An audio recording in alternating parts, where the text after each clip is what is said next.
अखंड मंथन breaking point में आप सभी का स्वागत है। मैं हूं आपके साथ शेखर त्रिपाठी। क्या भारत और पाकिस्तान के बीच शांति लाने का एकमात्र विकल्प युद्ध है? क्या विपक्ष का दायित्व राष्ट्रहित जैसे मुद्दे पर सिर्फ प्रश्न पूछना है या देश के मुखिया का सहयोग करना भी है? आखिर भारत के किस महान संत ने बहुत पहले ही भारत और पाकिस्तान के एक होने की घोषणा कर दी थी? ऐसे तमाम ज्वलंत प्रश्नों का उत्तर तलाशने के लिए हमने बात की भारत के जाने माने संत और भागवत मनीषी स्वामी श्री गिरीशानंद सरस्वती जी महाराज से। स्वामी जी, अखंड मंथन में आपका बहुत बहुत स्वागत है। भारत और पाकिस्तान के बीच जिस तरह से तनाव के हालात बने हुए हैं, उसे देखकर क्या आपको लगता है कि अब दोनों देशों के बीच युद्ध ही शांति लाने का एकमात्र विकल्प है? शांति का विकल्प एकमात्र युद्ध नहीं होता है। हमारी सनातन संस्कृति में हम भगवान श्री राम को देखें या भगवान श्री कृष्ण को देखें, जिनके हम लोग फॉलोअर हैं। रावण ने इतना बड़ा अत्याचार किया, भगवान श्री राम की पत्नी का भी हरण कर लिया। उसके बाद भी भगवान श्री राम ने हनुमान जी को भेजा और प्रयास किया कि रावण उनकी पत्नी को वापस कर दे। उसके बाद भी नहीं माना तो अंगद जी को वापस भेजा गया रावण को समझाने के लिए, तब भी रावण नहीं माना। विभीषण ने समझाया तब भी नहीं माना। मंदोदरी ने समझाया तब भी नहीं माना। माल्यवंत ने समझाया तब भी नहीं माना। तो उधर के पक्ष इधर लगभग 5 बार रावण को समझाया गया। उसके बाद जब नहीं माना तो अपने धर्म की रक्षा के लिए, अपनी संस्कृति की रक्षा के लिए, अपनी स्वायत्तता की रक्षा के लिए अगर शांति का प्रस्ताव कोई बार बार ठुकराता है तो उसके बाद का विकल्प युद्ध ही बचता है और उसका कोई विकल्प होता नहीं है। स्वामी जी, हमारे देश के प्रधानमंत्री श्री नरेंद्र मोदी पाकिस्तान के पास कई बार शांति का प्रस्ताव लेकर जा चुके हैं, लेकिन पाकिस्तान है कि मानता ही नहीं। तो क्या आपको लगता है कि अब पाकिस्तान के साथ साम, दान, दंड भेद की नीति अपनाने का समय आ गया है, जिसमें से साम और दान की नीति पहले ही हमारे प्रधानमंत्री अपना चुके हैं? तो क्या अब ये समय है पाकिस्तान के साथ दंड और भेद की नीति अपनाने का? और दूसरी बात, हमारे शास्त्रों में जो नीति है साम, दान, दंड, भेद, इसमें हमारे ऋषियों ने विचार किया है कि साम और दान का प्रयोग सज्जन के साथ करना चाहिए, दंड और भेद का प्रयोग दुष्ट के साथ करना चाहिए। साम का अर्थ होता है शांति, दान का अर्थ होता है ठीक है कुछ ले दे के छोड़ के अपना कुछ चला जाए तो भी अगर शांति हो जाए थोड़ा बहुत दे के, उसका नाम है दान। दंड का अर्थ है अगर शक्ति है तो सामने वाले को दंडित करो। भेद का अर्थ है कि सामने वाला ज़्यादा शक्तिशाली है तो उनको आपस में फूट डाल दो। तो सज्जन व्यक्ति जो है वो शांति से मानेगा। सज्जन व्यक्ति को आप दंड भेद करेंगे तो वो बौखला जाएगा। सज्जन व्यक्ति क्योंकि ईमानदार होता है, सच्चा होता है, तो उसके साथ हमेशा शांति का व्यवहार करना चाहिए। दुष्ट व्यक्ति के साथ अगर शांति का व्यवहार करेंगे तो दुष्ट उसको सज्जनता न मान करके कायरता मानता है।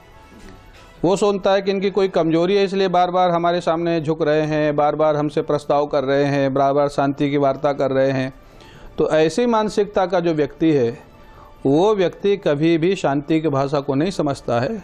और 3 या 5 बार जब शांति प्रस्ताव को सामने वाला नहीं स्वीकार करे तो उसके नुकसान के लिए नहीं, अपनी सुरक्षा के लिए, अपनी संस्कृति की रक्षा के लिए, अपने धर्म की रक्षा के लिए, अपने देश की रक्षा के लिए फिर जो भी करना पड़े वो धर्म के अंतर्गत होता है। स्वामी जी, क्या भारत और पाकिस्तान के बीच युद्ध ही एकमात्र विकल्प है या फिर अभी भी आप कोई संभावना देख रहे हैं? ऐसा है कि दोनों देशों के बीच में क्या यथास्थिति है वो तो मीडिया के माध्यम से जो हमको पता लगा उतना ही मालूम है। अंतरंग बातें तो हमारे देश के जो प्रधानमंत्री हैं, रक्षा मंत्री हैं, इन लोगों को मालूम है, आर्मी चीफ को मालूम है। तो सर्जिकल स्ट्राइक बहुत आवश्यक कदम था क्योंकि सैनिकों का मनोबल गिर रहा था, बार बार वो लोग अटैक कर रहे थे, सैनिकों को मार रहे थे और बहुत आवश्यक कदम था। हमारे देश के जो इस समय प्रधानमंत्री हैं माननीय मोदी जी, वो एक्चुअल देश के प्रधानमंत्री हैं और ऐसे ही प्रधानमंत्री मिलने से देश का गौरव बढ़ता है। वो जो निर्णय ले रहे हैं वो शास्त्र सम्मत ले रहे हैं, मेरा ऐसा मानना है। शास्त्र में जैसा लिखा है कि राजा कैसा होना चाहिए वैसे श्री नरेंद्र मोदी जी का व्यवहार है, उनकी सोच है और देश के लिए ही वो जीते हैं, देश के लिए ही उनका जीवन है। उनका अपना कोई व्यक्तिगत कहीं कोई स्वार्थ नहीं है। तो अगर देश के लिए जो आवश्यक होगा वो किया जाएगा, करना चाहिए। स्वामी जी, क्या युद्ध की स्थिति में ही भारत और पाकिस्तान एक हो पाएंगे या फिर शांति का पैगाम लेकर भी दोनों देश एक शांतिपूर्ण और मैत्रीपूर्ण राह पर आगे बढ़ सकते हैं? हमारे गुरुदेव पूज्य स्वामी श्री अखंडानंद जी महाराज के गुरुदेव पूज्य उड़िया बाबा जी महाराज ने अपने जीवन काल में कहा था कि एक दिन पाकिस्तान हिंदुस्तान में मिलेगा। कब मिलेगा, कैसे मिलेगा, ये उन्होंने कोई भविष्यवाणी नहीं की थी, लेकिन आज के जो हालात हैं इनको देख के ऐसा लगता है, क्योंकि भगवान जब यश देते हैं तो किसी अच्छे धर्मनिष्ठ व्यक्ति को यश देते। जैसे महाभारत भगवान कृष्ण के बिना अर्जुन नहीं जीत सकता था, लेकिन भगवान कृष्ण ने यश अर्जुन को दिया क्योंकि अर्जुन एक धर्मनिष्ठ व्यक्ति था, अच्छा व्यक्ति था। ऐसे मेरे को लगता है कि शायद ईश्वर यश कहीं मोदी को देना चाहते हों, क्योंकि मोदी एक अच्छे व्यक्ति हैं, देशभक्त हैं, राष्ट्रभक्त हैं, निस्वार्थ व्यक्ति है। तो वो बात हो सकता है, वो महापुरुष की बात सच होने का समय आ गया हो। उड़िया बाबा जी ने कहा था एक दिन पाकिस्तान हिंदुस्तान में मिलेगा और पूरा हिंदुस्तान हो जाएगा। ये भी हो सकता है कि अगर युद्ध हो तो पाकिस्तान हिंदुस्तान में मिल जाए, क्योंकि उसका नामो निशान मिट जाए, ऐसा भी हो सकता है, ऐसी संभावना है। क्योंकि जो परमाणु बम से जो हमला होगा उससे भारत के तो अधिकांश क्षेत्रों को नुकसान पहुंचेगा, लेकिन पाकिस्तान नक्शे से साफ हो जाएगा पूरी तरह। तो क्या ये परमाणु हमला होगा, इसी स्थिति में भारत और पाकिस्तान एक हो सकता है, जैसी उनकी भविष्यवाणी थी उड़िया बाबा की? आपको क्या लगता है कि हाँ, अब वो युद्ध क्या रूप होगा ये तो भविष्य ही बताएगा। आज के समय में इसको कोई भविष्यवाणी के रूप में तो कह नहीं सकता कि युद्ध होगा, ये तो ठीक है, लेकिन किस रूप में होगा, उसका कितना हानि लाभ होगा। हानि लाभ दोनों को होगा, ये निश्चित है, लेकिन पाकिस्तान तो नक्शे से ख़त्म हो जाएगा, भारत को भी नुकसान होगा। लेकिन हम लोग जो भगवत गीता पढ़ते हैं और सैनिकों को उसका उपदेश दिया जाता है धर्मगुरुओं के माध्यम से, उसका उद्देश्य वही है कि देश के लिए, धर्म के लिए, संस्कृति के लिए अगर व्यक्ति का जीवन भी जाता है तो उसमें बिल्कुल निश्चिंत रहना चाहिए, क्योंकि ये शरीर परिवर्तन होता है। जीवात्मा हमेशा अमर है, एक शरीर जाएगा दूसरा शरीर मिलेगा, फिर देश की सेवा करेंगे, फिर राष्ट्र की सेवा करेंगे। इसलिए अच्छे काम के लिए कभी भी मौत की चिंता नहीं करनी चाहिए। और हमारे भागवत में एक सूत्र है, काल अनंत है, आत्मा अमर है। तो आत्मा अगर अमर है, कभी मरती ही नहीं, और आज तक हम लोग मरे नहीं है, इस बात का प्रमाण है कि हमारी मौत नहीं होती है।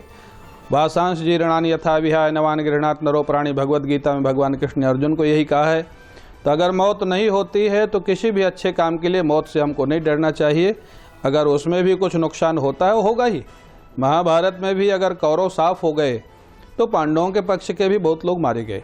नुकसान तो दोनों का होगा, थोड़ा बहुत कष्ट भी होगा, लेकिन अगला जन्म फिर होगा, शरीर ही परिवर्तन तो होगा, जीवात्मा की मौत तो होती नहीं।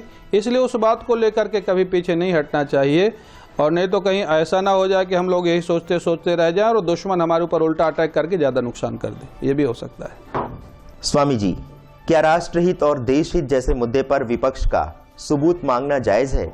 और ऐसे में पूरे देश में बहुत बड़े पैमाने पर ऐसे विपक्षी नेताओं के खिलाफ प्रतिक्रिया आई, लेकिन संत समाज की कोई प्रतिक्रिया नहीं आई, ऐसा क्यों? ऐसा है कि देखिए, संत समाज में दो विभाग मुख्य हैं। एक तो भगवान आदि गुरु शंकराचार्य जी के जो उत्तराधिकारी हैं शंकराचार्य महापुरुष, और दूसरा है महामंडलेशनों का अखाड़ा परिषद। तो मेरे को लगता हो सकता है कि मीडिया उनके पास इस प्रश्न को लेकर ना पहुंचा हो, इसलिए उनकी प्रतिक्रिया नहीं आई। और ये भी संभव ही है, मीडिया पहुंचती तो जरूर प्रतिक्रिया आती। अपने से उन्होंने नहीं दिया, क्यों नहीं दिया वो तो वो बता सकते हैं।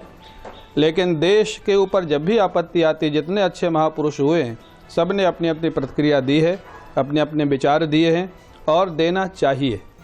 जो लोग इस सर्जिकल स्ट्राइक को लेकर के मोदी जी का विरोध कर रहे हैं, मैं समझता हूँ उनको इग्नोर करना चाहिए, क्योंकि वो बहुत तुच्छ निम्न राजनीति कर रहे हैं। ऐसे लोगों को तो हाईलाइट भी नहीं करना चाहिए। अगर वो कुछ बोलते हैं, उनको जहाँ सुना वहीं पर उनको साफ कर देना चाहिए। उनका कोई सोच नहीं है, उनका अपना व्यक्तिगत स्वार्थ है कि इस माध्यम से हम मीडिया में आ जाएं या कुछ बाहरी मीडिया में आ जाएं। जैसे कुछ नेता लोग पाकिस्तानी मीडिया में छा गए इस बात को लेकर के, तो इसीलिए ऐसे लोगों को इग्नोर करना चाहिए, इन लोगों को महत्व तो नहीं देना चाहिए। ये नेगेटिव पॉइंट है एक्चुअली। और मोदी जी इस विषय में बहुत मैं उनकी प्रशंसा करूंगा कि ऐसे व्यक्तियों के ऊपर कभी वो टिप्पणी करते ही नहीं, वो इग्नोर कर जाते हैं, और वही करना चाहिए। स्वामी जी, अगर हम मान लें कि दोनों देशों के बीच युद्ध जैसे हालात बन ही जाएंगे, तो हमारे देश के नागरिकों को किस तरह से मानसिक तौर पर मजबूत होना चाहिए और किस तरह से हमें सैनिकों का मनोबल बढ़ाना चाहिए? ऐसा है कि अभी तो उनका बढ़ाना ही चाहिए, हर तरह से उनके पारिवारिक सहयोग दे करके। जैसे अभी भी कुछ सैनिक शहीद हो रहे हैं, उनके परिवार को पूरा सहयोग मिलना चाहिए, शहीदों की पत्नियों को, शहीदों के बच्चों को, उनके एजुकेशन के लिए, उनके रहने के लिए, उनके पेंशन के लिए, और आगे के लिए सैनिकों के साथ अपने कंधे से कंधा मिला के चलना चाहिए। क्योंकि देश की सुरक्षा के लिए हर नागरिक सैनिक है, हर नागरिक सैनिक है। और यहाँ तो खैर जनसंख्या काफ़ी है, इस लिहाज नागरिक को नहीं दी जाती ट्रेनिंग। सिंगापुर में हर सिंगापुरियन को शास्त्र की, इसके शस्त्र का प्रशिक्षण दिया जाता है, वो मस्ट है। 10th से 12th क्लास के जो बच्चे होते हैं सबको महीने में 1 दिन या 2 दिन जाना ही पड़ता है सैनिक अभ्यास के लिए, क्योंकि वहाँ पॉपुलेशन कम है। तो वहाँ सिखाया जाता है कभी अचानक कोई देश हमला करे तो सारे नागरिकों को सैनिक बन करके तैयार रहना है। तो उसी दृष्टिकोण से हम सबको सैनिकों के साथ रहना चाहिए, उनका मनोबल बढ़ाना चाहिए, कभी भी उनके मनोबल के खिलाफ कोई बात नहीं करनी चाहिए। वो यहाँ का देश का नागरिक हो, संत हो, कोई नेता हो, इस विषय में सबको एकजुट होना चाहिए, क्योंकि देश का मामला है, संस्कृति का मामला है। और भारत एक ऐसा देश है जो दुनिया में हमेशा से था, हमेशा है और हमेशा रहेगा, क्योंकि यहीं पर भगवान के अवतार होते हैं। जब ज़्यादा दुष्टता बढ़ती है तो भगवान अवतार लेके आते हैं, भारतीय संस्कृति की रक्षा करते हैं। हमारा सनातन धर्म कहे, हिंदू धर्म कहे, यह ईश्वरीय धर्म है। यही एक धर्म जो सारे धर्मों के लिए सद्भावना व्यक्त करता है, सर्वे भवन्तु सुखिनः सर्वे सन्तु निरामयाः। तो इसलिए हम लोग हमेशा एक रहना चाहिए और एक रहेंगे। और ये हिंदुस्तान और हिंदू धर्म हमेशा रहने वाला है, कम ज़्यादा होता रहता है समय के अनुसार। स्वामी जी, क्या आप मानते हैं कि भगवत भक्ति से अधिक श्रेष्ठ देशभक्ति है? क्योंकि देशभक्ति में तो प्राणों को अर्पण करना पड़ता है। नहीं, तो अपने तो शास्त्रों में लिखा है कि 2 ही व्यक्ति को सर्वश्रेष्ठ गति प्राप्त होती है। एक तो जो योग साधना के द्वारा सिद्ध पुरुष है, और एक युद्ध में सामने गोली खा करके मरने वाला सैनिक है। दोनों को एक स्तर पर रखा गया है। तो जो बड़े बड़े संत महापुरुष योग साधना करते हैं, उनकी जो ब्रह्म गति प्राप्त होती है, वही एक बहादुरी के साथ सैनिक लड़ता हुआ जब शहीद होता है देश के लिए निस्वार्थ भाव से, उसको भी वही गति प्राप्त होती है जो एक सिद्ध पुरुष को प्राप्त होती है। इसलिए दोनों एक ही लेवल के हैं, दोनों का एक ही स्तर है।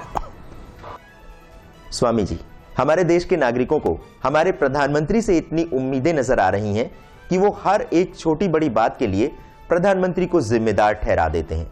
तो क्या आपको ऐसा नहीं लगता कि हम इस तरह से प्रश्न पूछ करके अपनी जिम्मेदारी से मुंह मोड़ रहे हैं? ऐसा है कि जिस व्यक्ति के विषय में सारे लोग चर्चा करें, ये अपने आप में सिद्ध करता है वो सबसे पॉपुलर व्यक्ति है और सबसे अच्छा व्यक्ति है। एक उसी थर्ड पर्सन के विषय में कोई चर्चा नहीं करता है। मैं किसी का नाम नहीं लेना चाहता हूँ, बाकी बहुत सारे नेता हैं, उनके विषय में कोई नाम अच्छाई से करे बुराई से करे। अगर वो इस समय मतगणना किया जाए तो ज़्यादा तो जो नॉर्मल पब्लिक है उसमें तो मोदी जी की प्रशंसक ही ज़्यादा है। लेकिन अब जिनका स्तर गिर रहा है, जिनकी राजनीति जा रही है, जिनका सोचते हैं हमारा क्या होगा, तो कुछ ना कुछ तो बोलेंगे। तो हमारे गुरुजी कहते थे कि अगर आपके विषय में ज़्यादा लोग बात करने लग जाएं तो सोच लेना आपके पीछे ज़्यादा लोग हैं, आगे नहीं है। क्योंकि पीछे वाला ही आगे वाले को देखता है, आगे वाला पीछे वाले को नहीं देखता है। तो ये सारे लोग मोदी से पीछे हैं, तो मोदी के आगे बढ़ने से चिढ़ते हैं। तो ज़्यादा लोग अगर हर चीज़ में मोदी का नाम लेते हैं, इसका मतलब मोदी बहुत सक्सेसफुल आदमी है। उसकी असफलता सिद्ध नहीं होती, उनकी सफलता सिद्ध होती है उससे। स्वामी जी, अखंड मंथन से बातचीत के लिए आपका बहुत बहुत धन्यवाद। तो मित्रों, अगली बार हम फिर किसी ऐसे ही ज्वलंत मुद्दे पर ऐसी ही किसी महान विभूति से आपका साक्षात्कार कराएंगे। तब तक देखते रहिए अखंड मंथन, और जी हाँ, हमारे चैनल को आप सब्सक्राइब करना ना भूलिएगा।